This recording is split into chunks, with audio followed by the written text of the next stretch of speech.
Hello and welcome all the students of BSc second year. Today we are going to see a point called group displacement law. Group displacement law. Group displacement law, ये next point है हमारा जो कि हम nuclear chemistry में देख रहे हैं. अच्छा, तो ग्रुप डिस्प्लेसमेंट लॉ एक्चुअल में होता क्या है ये देखेंगे पहले तो, फिर उसके बाद कुछ उसके एग्जांपल्स देखेंगे कि एक्चुअल में होता क्या है. ठीक है, तो पीरियोडिक टेबल में हम जैसे देखते हैं कि सारी एलिमेंट्स की पोजीशन अपनी अपनी होती है. मतलब वो डिपेंड करता है कि उसका एटॉमिक नंबर कितना है. It depends on atomic number. That means the position number of an element in a group of periodic table corresponds to its atomic number, है ना. its atomic number is changed whenever their position is changed, है ना. या तो फिर अगर से position अगर से चेंज हो जाती है तो उसका एटॉमिक नंबर क्या हो जाता है, चेंज हो जाता है. ठीक है ना. अब हमें पता है कि अल्फा इमिशन जब होते हैं, अल्फा पार्टिकल जब निकलते हैं, तो अल्फा इमिशन होने के बाद क्या होगा कि डिक्रीज होगा एटॉमिक नंबर, है ना. जब भी अल्फा कोई एलिमेंट से अल्फा पार्टिकल्स निकलते हैं, अल्फा इमिशंस होते हैं, तो उसका एटॉमिक नंबर क्या होगा, डिक्रीज होगा, है ना. बाय कितने पोजीशन से, कितने 2, है ना. Whenever alpha emissions emerges out, it decreases the atomic number of parent element by 2. And if beta emissions अगर से निकलते हैं तो उसका एटॉमिक नंबर 1 से बढ़ जाता है, और अल्फा निकलते हैं तो 2 से घट जाता है ना, कम हो जाता है, और बीटा में 1 से बढ़ जाता है. तो यहाँ पे होगा क्या कि जब भी अल्फा इमिशंस निकलेंगे कोई एलिमेंट से, तो जो पेरेंट एलिमेंट होता है उसकी पोजीशन 2 से क्या हो जाएगी, कम हो जाएगी. मतलब वो क्या होगा, लेफ्ट साइड में, है ना, डिस्प्लेस हो जाएगा, है ना. 2 group places towards left side क्या होगा, कम होगा.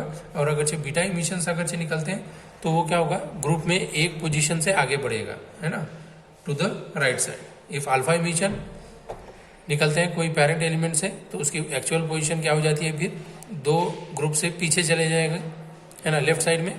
और अगर बीटा अगर से निकलता है तो एक पोजीशन में क्या होगा, आगे बढ़ेगा, है ना, 1 पोजीशन तो आगे रहेगा राइट में. ठीक है, तो इसी को कहते हैं ग्रुप डिस्प्लेसमेंट लॉ. ठीक है, इसी को क्या कहेंगे, ग्रुप डिस्प्लेसमेंट लॉ. ठीक, तो अब इसका एग्जांपल देखेंगे हम लोग, है ना. अल्फा में क्या होगा, अल्फा पार्टिकल निकलते हैं तो 2 पोजीशन से क्या होगी, है ना, लेफ्ट में खिसक जाएगा. मतलब 2 पोजीशन से उसकी रेंज क्या होगी, कम होगी. और बीटा अगर से निकलती है, बीटा इमिशंस अगर से निकलते हैं तो एक पोजीशन से वो आगे बढ़ेगा. बीटा से क्या होगा, एक पोजीशन आगे बढ़ेगा, एक पोजीशन से आगे बढ़ेगा. ठीक है, ठीक है. अब इसके एग्जांपल देखेंगे हम लोग. मान लो कि कोई एलिमेंट है जो कि 4th बी ग्रुप में है ना, 4th बी ग्रुप में. जैसे मान लो थोरियम है. कौन सा है, थोरियम. ठीक है. और कोई एलिमेंट है जो 5th बी में है, 5th बी में, है ना. जैसे मान लो ये पी ए है ना. और कोई एलिमेंट है जैसे मान लो 6th बी में है, तो वो हो सकता है कि कौन सा हो, यूरेनियम, यू हो. ठीक. तो अब यहाँ पे मान लो कि यहाँ से अगर से बीटा इमिशन होता है तो ये क्या होगा, एक पोजीशन से आगे बढ़ेगा. यहाँ पे क्या होगा, beta emission, beta particle emission. और यहाँ से अगर से मान लो कि अल्फा निकलता है तो इसकी पोजीशन 2 से क्या होगी, डिक्रीज हो जाएगी. तो वो कहाँ पे आएगा, 4th में आएगा. तो यहाँ पे क्या निकला, अल्फा पार्टिकल. तो इसी को कहते हैं ग्रुप डिस्प्लेसमेंट लॉ. क्या कहेंगे इसको, ग्रुप डिस्प्लेसमेंट लॉ कहेंगे. ठीक है, बात समझ में आ रही है. ओके, अब नेक्स्ट पॉइंट की तरफ चलें. अभी नेक्स्ट पॉइंट देखते हैं, nuclear fission reaction. Next point देखेंगे बच्चों, nuclear fission reaction. Nuclear fission reactions. ठीक है, न्यूक्लियर फिशन रिएक्शंस। ठीक है, अब न्यूक्लियर फिशन रिएक्शंस क्या होंगे, तो ये कौन से टाइप के रिएक्शंस होंगे, है ना। इन दीज रिएक्शन, यहां पे लिख देता हूं, in these reactions and atomic nucleus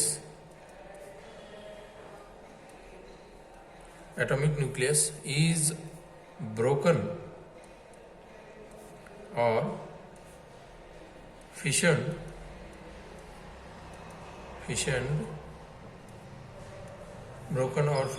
into two or more fragments, है ना। मतलब यहाँ पे क्या करेंगे, हम उनको डिवाइड करेंगे। ठीक है, इनको डिवाइड करेंगे हम इंटू टू और मोर फ्रैगमेंट्स, है ना। मतलब उसको छोटे छोटे पार्ट में हम लोग, है ना, कन्वर्ट करेंगे। तो वो कैसे होगा, है ना। अगर से हम बम्बार्डमेंट करते हैं, बम्बार्डिंग एन एटम, कोई अगर से एलिमेंट को हम बम्बार्डिंग करते हैं अल्फा पार्टिकल से, तो अल्फा पार्टिकल को हम ऐसे भी लिख सकते हैं, है ना। देखा है हमने, ये हीलियम, ये 2 और ये 4, एटॉमिक नंबर 2 और मास नंबर 4, है ना। या तो फिर न्यूट्रॉन से कर सकते हैं, न्यूट्रॉन, ये क्या रहेगा 0 और ये 1 रहेगा। या फिर प्रोटॉन्स जैसे H1। ठीक है, ठीक है। या ड्यूटेरियम होगा,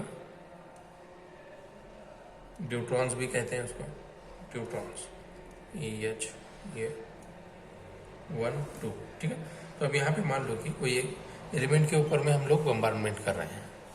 ठीक है, जैसे उसका एक एग्जांपल हम देखेंगे। मान लो कि यहाँ पे हमने नाइट्रोजन लिया जिसका एटॉमिक नंबर 7 है और मास नंबर 14 है। इसके ऊपर में हमने अल्फा पार्टिकल्स को, है ना, बम्बार्डमेंट किया इस एलिमेंट के ऊपर में। कौन से पार्टिकल, अल्फा, यानी हीलियम 2 और 4, इससे क्या किया, इसके ऊपर में बम्बार्डमेंट कर दिया हमने। तो यहाँ से होगा क्या कि इमिशन होंगे और उसके छोटे छोटे पार्ट्स में डिवाइड होंगे, फ्रेगमेंट्स हो जाएंगे। तो कैसे, अब यहाँ पे फॉर्म होगा फ्लोरीन, है ना, 9 18, यहाँ पे हो सकता है ये हाइड्रोजन 1 मतलब प्रोटॉन, और यहाँ पे और छोटे छोटे हो जाएंगे ऑक्सीजन, और ये होगा 8, है ना, 17, ऐसे। ठीक है, ये अनस्टेबल कंपाउंड होता है, अनस्टेबल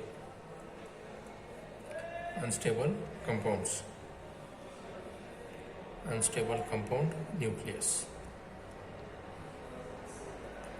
ठीक है, तो ये न्यूक्लियर फिशन रिएक्शन देख रहे थे हम लोग।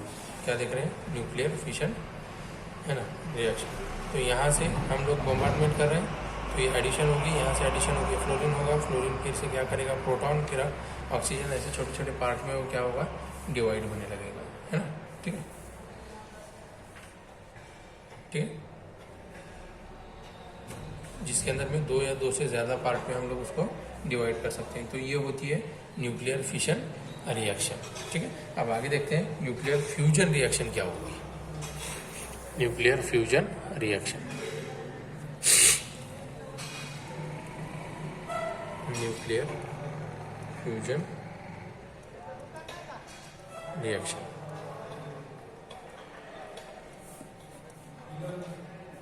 फ्यूजन रिएक्शन, यहाँ पे कॉम्बिनेशन होगा, है ना। यहाँ पे these reactions takes place by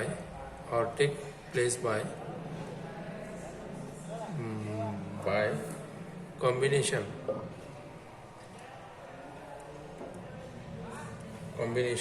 or fusion of two small nuclei, 2 small nuclei क्या होंगे, एक दूसरे से कंबाइन होंगे और उससे बनेगा लार्जर न्यूक्लियस। क्या बनेगा, लार्जर न्यूक्लियस, लार्जर न्यूक्लियस बनेगा। ठीक है, तो अब यहाँ पे एक एग्जांपल भी देखें हम लोग चलते चलते उसी के साथ साथ, तो हमें और थोड़ा सा क्लियर हो जाएगा। जैसे मान लो कि यहाँ पे ये प्रोटॉन है, ठीक है, अब यहाँ पे इन दोनों को फ्यूजन कर दिया हमने। क्या किया? फ्यूजन,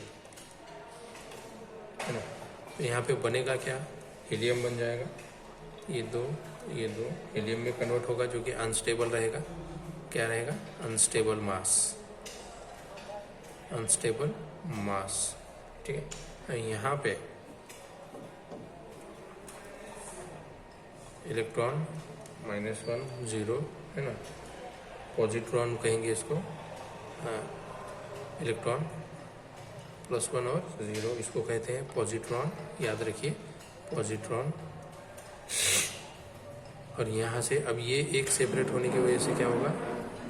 ये +1 है, ठीक है, यहाँ से और एक निकलेगा, है ना, बचा हुआ, तो उसको बोलेंगे हम लोग H1, और ये 2 मतलब ड्यूटेरियम के फॉर्म में ये एक फॉर्म होगा। मतलब यहाँ पे एक इलेक्ट्रॉन पॉजिट्रॉन और एक ड्यूटेरियम। तो ये अनस्टेबल मास से क्या किया हमने? इसको फ्यूजन करके निकाल दिया। ठीक है, तो ये होता है न्यूक्लियर फिशन रिएक्शन। ठीक है, न्यूक्लियर फिशन रिएक्शन, बात समझ में आई? अब यहाँ पे एक चीज़ याद रखिए कि फिशन और फ्यूजन में होता क्या है। फिशन में क्या होगा? बिगर जो न्यूक्लियस के जो भी एलिमेंट्स होते हैं तो उसको स्मॉलर या लाइटर न्यूक्लियस में कन्वर्ट करते हैं हम लोग। और फ्यूजन में लाइटर न्यूक्लियस वाले एक दूसरे से फ्यूज हो जाएंगे, एक दूसरे के करीब आएंगे, मिक्स हो जाएंगे और हेवियर न्यूक्लियस फॉर्म करेंगे। तो उसका अपोजिट रहेगा, है ना। न्यूक्लियर फिशन के अंदर में हायर टेम्परेचर की ज़रूरत होती है ना। क्या होती है? न्यूक्लियर फिशन के अंदर में हायर टेम्परेचर की ज़रूरत नहीं होती, लेकिन फ्यूजन के अंदर में एक्सट्रीम हाई टेम्परेचर लगेगा, है ना, फ्यूजन होने के लिए। और फिशन के लिए हाई टेम्परेचर की ज़रूरत नहीं होती, है ना। अब यहाँ पे फिशन जो न्यूक्लियर फिशन जो रिएक्शन होती है वो चेन रिएक्शन होती है, चेन रिएक्शन का सेट होता है। और फ्यूजन में चेन रिएक्शन का सेट नहीं होगा। ठीक है, अब यहाँ पे न्यूक्लियर फिशन जो होता है इसको कंट्रोल कर सकते हैं हम लोग, इसको कंट्रोल कर सकते हैं, और उसी के साथ साथ जो एनर्जी बाहर इमिट होती है उसको भी कंट्रोल कर सकते हैं। लेकिन फ्यूजन के अंदर में इसको हम ना ही वो रिएक्शन को कंट्रोल कर सकते हैं, ना और ना ही एनर्जी जो उससे बाहर निकलती है उसको भी कंट्रोल कर सकते हैं। ठीक तरह से हम उसको कंट्रोल नहीं कर सकते। ठीक है, तो फिशन जो होगा तो इसके अंदर रेडियो एक्टिव नेचर में होती है रिएक्शन, और फ्यूजन रिएक्शन नॉन रिएक्टिव होती है, नॉन रेडियो एक्टिव होती है। ठीक है, तो ये थे दो टाइप, न्यूक्लियर फिशन और न्यूक्लियर फ्यूजन। ठीक है, तो आज के लेक्चर में यहीं पे हम लोग रुकेंगे, नेक्स्ट लेक्चर में नेक्स्ट पॉइंट कंटिन्यू करेंगे। Thank you.